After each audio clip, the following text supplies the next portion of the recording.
Bonjour, c'est Gilles sur boursicoté.com. Nous sommes aujourd'hui le vendredi 18 décembre 2015 et je vous propose l'analyse technique des principaux indices mondiaux que nous allons comparer ici au CAC 40 avec donc cette phase de hausse et la phase de baisse qui va avec et donc la réaction que nous avons eue cette semaine. Avec un DAX qui évolue à 10 590 points au moment où je fais cette analyse, mais qui a comblé son gap. On a un gap qui n'est pas comblé ici sur le CAC. Alors on a bien ouvert avec un gap baissier, mais sauf qu'on est venu combler ce gap sur le DAX. Donc on est sur une configuration assez différente avec ici une phase donc d'accélération haussière et puis finalement quelque chose qui ressemble à une petite consolidation mais qui ne remet pas en cause la dynamique comme cela peut être le cas sur le CAC 40. Du côté des indicateurs, on a un signal qui est un peu moins haussier du point de vue du RSI puisqu'il n'y a pas eu contact avec la zone de survente. Par contre, le stochastique et le MACD sont dans la même veine et on a une petite hausse des volumes donc qui était prévue sur la séance d'hier, qui devrait être de même sur la séance du jour vu l'expiration trimestrielle.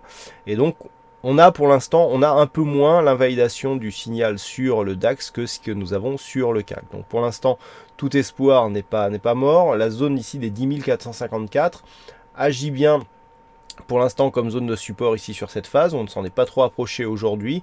Donc on reste ici sur une perspective plutôt haussière sur le DAX qui sera validée sur un dépassement de cette zone ici des 1969 voire 11 000 points. Sur dépassement des 11 000 points, on pourrait rapidement revenir ici sur cette zone de point haut à 11 431. Sur le FTSE, là aussi, nous avons donc la phase de baisse, la remontée, contact avec moyenne mobile 20 exponentielle, et puis des cours qui redescendent légèrement, mais qui ne remettent pas en cause ici l'intégralité de la tendance. Du point de vue des indicateurs, on reste haussier ici sur le RSI et sur le stochastique, et on confirme par le MACD. Donc on est plutôt pas mal sur le FTSE. Alors toutefois, il faudrait confirmer. Il faudrait déjà rester au-dessus de cette zone ici des 6028 points, qui est une zone majeure du FTSE. Vous voyez comment on s'est approché ici des points bas qui avaient été faits sur l'été de cette année et donc la fin du mois de septembre. Donc il faudrait confirmer ici au risque d'avoir des cours qui se retournent et qui justement viennent valider une rupture de cette zone des 5877 points et une poursuite du mouvement baissier. Attention, le FTSE est bien plus baissier sur ces dernières semaines que le reste des indices européens. Donc on pourrait avoir ici une poursuite du mouvement, mais qui n'entraînerait pas forcément le reste des mouvements européens. Donc là, on est vraiment sur une zone de point haut, et puis on pensait ici avoir une phase de consolidation, et puis finalement, c'est une tendance baissière qui est en train de s'amplifier et qui pourrait donc être confirmée sous 5765 points. Par contre, nous avons eu récemment un test ici de cette zone de résistance. Si un deuxième test intervenait, il y a fort à parier qu'on pourrait plus parier ici au moins sur un retour ici des 6424, et c'est sur cette zone des 6424 que tout se jouera pour un éventuel retournement, puisque nous avons ici des zones de points hauts, des zones de points bas, pardon, qui semblent se stabiliser.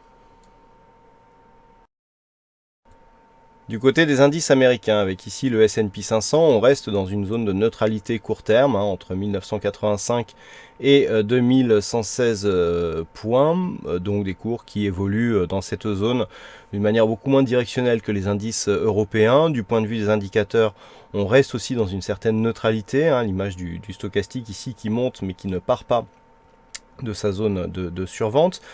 Le MACD soutient tout ça, on a peu de mouvement du point de vue des volumes. Donc on est ici sur une phase de neutralisation. Une rupture haussière des 2116 points nous donnerait un joli signal haussier. Même si on venait casser ici cette zone des 1985, on reviendrait chercher ici une zone de point bas qui confirme une zone de neutralité moyen terme, donc peu de directionnel exploitable actuellement sur le S&P 500. Idem sur le Nasdaq avec cette phase de neutralisation ici court terme. Au moment où je vous parle, le Nasdaq est à 4536 points. Donc 4536 points, ce qui nous ramène ici sur le bas de ce range, mais toujours à l'intérieur de celui-ci. Donc on est toujours plutôt sur une tendance haussière. Bon, on vient de quitter ici la dynamique, mais dans une phase de consolidation très faible, puisqu'on a à peine testé ici le retracement des 38,2% de Fibonacci.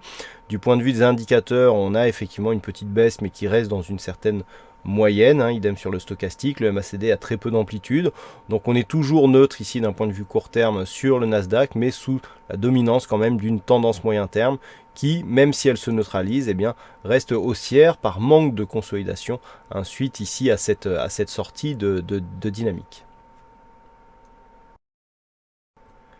Et ça a bougé aujourd'hui sur le Nikkei, enfin en tout cas dans la nuit, avec cette annonce surprise concernant la politique monétaire donc du Japon. On avait un gap qu'on est venu combler, donc beaucoup de mouvements ici sur cette phase, mais qui reste ici dans la continuité, savoir de cette rupture ici haussière, dans une consolidation assez faible. Donc on est toujours ici dans une tendance qui se neutralise un petit peu quand même sur le moyen terme. Voilà, depuis qu'on est sorti ici de cette dynamique, on est parti sur une phase de consolidation et puis on a l'impression qu'on s'équilibre ici au-dessus des 18 600 points. Donc pour le moment, c'est relativement stable. Une rupture haussière ici des 19 992 points relancerait la dynamique en direction des 21 000 points. Par contre, il faudrait passer sous les 16 900 points pour dégrader la dynamique du Nikkei qui du coup aurait une succession de points hauts et de points bas baissières, ce qui mettrait le Nikkei dans une tendance baissière moyen terme. Les indicateurs sont assez partagés. On a un RSI certes qui descend, mais un stochastique qui est en train de lancer un signal haussier confirmé par le MACD. Donc tout ça est assez antagoniste, ce qui nous laisse peu de vision sur une tendance et sur un directionnel court terme. Voilà donc pour ce point hebdomadaire de marché, un petit peu plus court que d'habitude, mais vous avez été quelques-uns à me signaler que cette analyse était parfois trop longue.